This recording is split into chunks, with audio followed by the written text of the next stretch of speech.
Pengertian konflik sosial.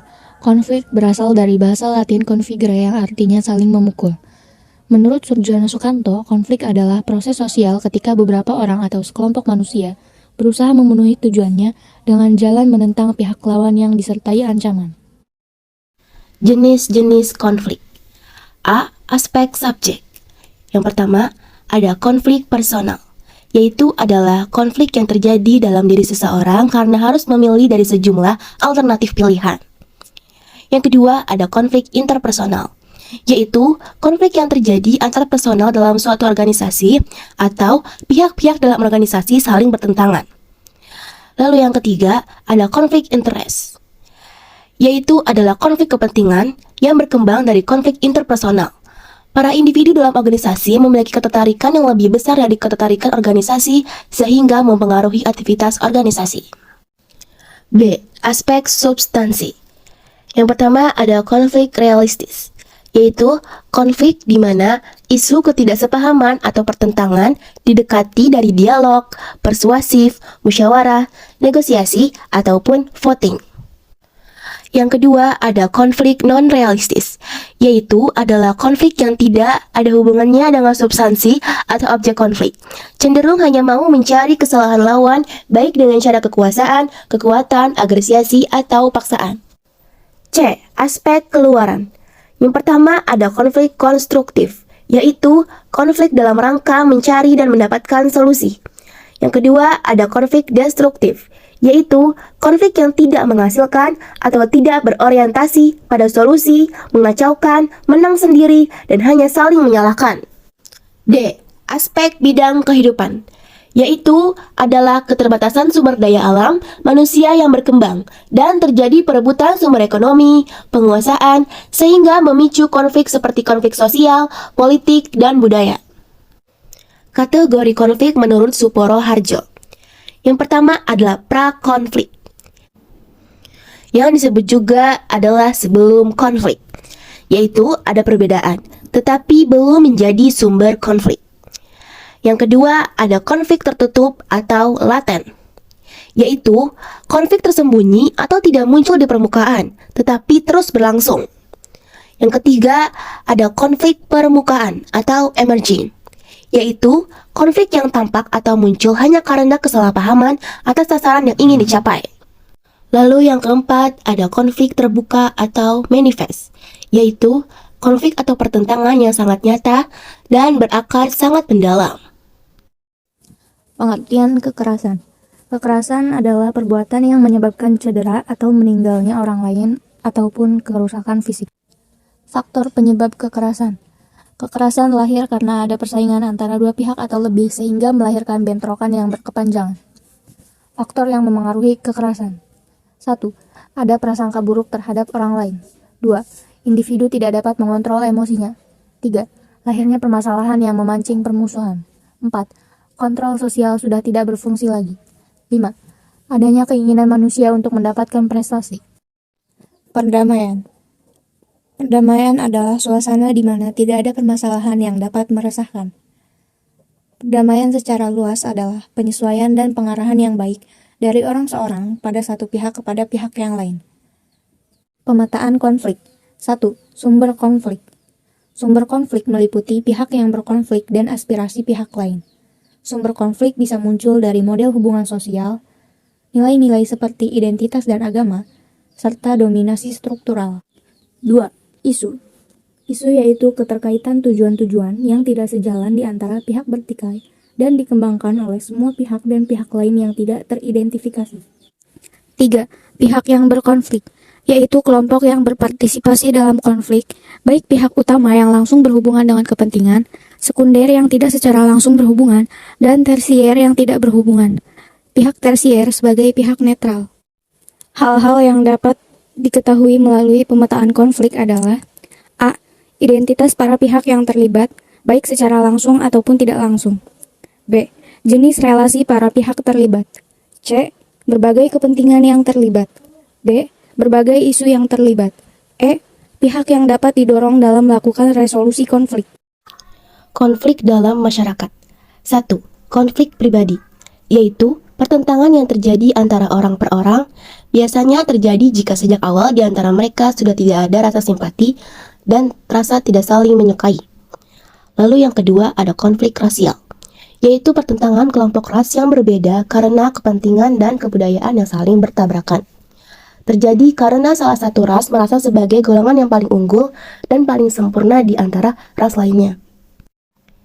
3. Konflik politik, yaitu aspek yang paling mudah untuk menyulut ketidaknyamanan dan ketidaktenangan dalam masyarakat. Konflik yang menyangkut golongan-golongan dalam masyarakat maupun di antara negara-negara yang berdaulat. 4. Konflik antar kelas sosial, yaitu pertentangan antara dua kelas sosial yang terjadi karena adanya perbedaan kepentingan. Biasanya terjadi antara pemilik perusahaan dengan pekerjanya yang menuntut kesejahteraan. 5. Konflik internasional, yaitu pertentangan yang melibatkan beberapa kelompok negara atau blok karena perbedaan kepentingan. 6. Konflik antar kelompok, yaitu persaingan dalam mendapatkan mata pencaharian hidup yang sama atau karena pemaksaan unsur-unsur budaya asing, agama, dominasi politik, atau adanya konflik tradisional yang terpendam. Sebab terjadinya konflik. Yang pertama, adanya perbedaan antara orang perorangan. Yang kedua, perbedaan kebudayaan. Yang ketiga, bentrokan kepentingan.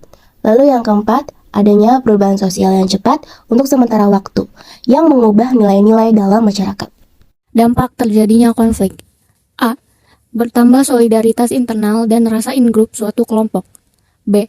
Memudahkan perubahan kepribadian individu. C. Goyah dan retaknya persatuan kelompok. D. Dampak psikologis negatif, tertekan, stres, kehilangan percaya diri, frustasi, cemas, dan takut. E. Mematikan semangat kompetisi dalam masyarakat. F. Hancur harta benda dan jatuh korban manusia. G. Muncul akomodasi bila kekuatan pihak-pihak yang bertentangan seimbang. Dominasi muncul bila terjadi ketidakseimbangan antara pihak berkonflik. Muncul kekuatan-kekuatan dari pihak yang mendominasi konflik akan menyebabkan takluknya salah satu pihak terhadap kelompok pemenang. Jenis resolusi konflik. 1. Persiapan. A. Menceritakan siapa diri kita sebenarnya dengan jujur. B. Memahami pihak orang lain yang berkonflik. 2. Memahami. A. Belajar menjadi pendengar yang baik bagi mereka yang berkonflik. B. Menceritakan permasalahan konflik yang sedang dialami. 3. Resolusi. A. Menemukan solusi terbaik dan mencari pendapat agar konflik terpecahkan. B. Solusi yang telah diberikan disetujui untuk dilakukan. C. Kedua belah pihak setuju terhadap solusi. 4. Penyelesaian. Ada 3 tahap penyelesaian konflik menurut Johan Galtung. A. Peacekeeping. Proses resolusi konflik dengan cara menghentikan atau mengurangi aksi kekerasan melalui campur tangan militer yang berperan sebagai pihak yang mendamaikan atau pihak netral. B. Peacemaking, yaitu bertujuan mempertemukan atau merekonsiliasi sikap politik dan strategi dari pihak yang bertikai melalui mediasi, negosiasi, arbitrasi, terutama pada level elit pemimpin. C. Peace building, yaitu proses implementasi perubahan atau rekonstruksi sosial, politik, dan ekonomi demi tercapai perdamaian yang abadi. Pengendalian konflik. 1. Mediasi atau mediation, yaitu menghadirkan pihak ketiga yang akan memberikan nasihat untuk dapat menyelesaikan konflik tanpa adanya paksaan atau memihak. Peran mediator adalah membantu para pihak tanpa memaksakan. 2. Negosiasi atau negotiation, yaitu suatu proses terstruktur yang digunakan oleh pihak yang berkonflik untuk melakukan dialog tentang isu-isu di mana masing-masing pihak memiliki pendapat yang berbeda. 3. Konsiliasi, yaitu pengendalian yang dilakukan oleh lembaga-lembaga tertentu yang memungkinkan tumbuhnya pola diskusi dan pengambilan keputusan-keputusan di antara pihak-pihak yang berlawanan mengenai persoalan-persoalan yang mereka pertentangkan. 4. Transformasi konflik, yaitu usaha-usaha jangka panjang yang berorientasi untuk mendapatkan hasil, proses, dan perubahan struktural. Tujuannya menanggulangi bentuk-bentuk kekerasan langsung, budaya, dan struktural yang muncul. 5. Arbitrasi atau arbitration, yaitu pihak yang berkonflik bersepakat untuk menerima atau terpaksa menerima keputusan pihak ketiga yang membantu mediasi kasus. Peran mediasi dalam menyelesaikan konflik. A. Mendefinisikan problem. B. Menyelesaikan sengketa. C. Mengelola konflik. D. Menegosiasikan kontrak. E. Merumuskan kebijakan. F. Mencegah konflik. Pendekatan dan cara pengelolaan konflik. A. Bersaing, bertanding, menguasai, dan memaksa. Pendekatan ini berciri menang kalah. Tujuannya penting, sedangkan hubungan baik dengan lawan konflik tidak penting. B. Kerjasama dan menghadapi. Pendekatan ini bersifat menang-menang. Tujuannya amat penting, dan hubungan baik dengan lawan juga penting. C. Kompromi, berunding.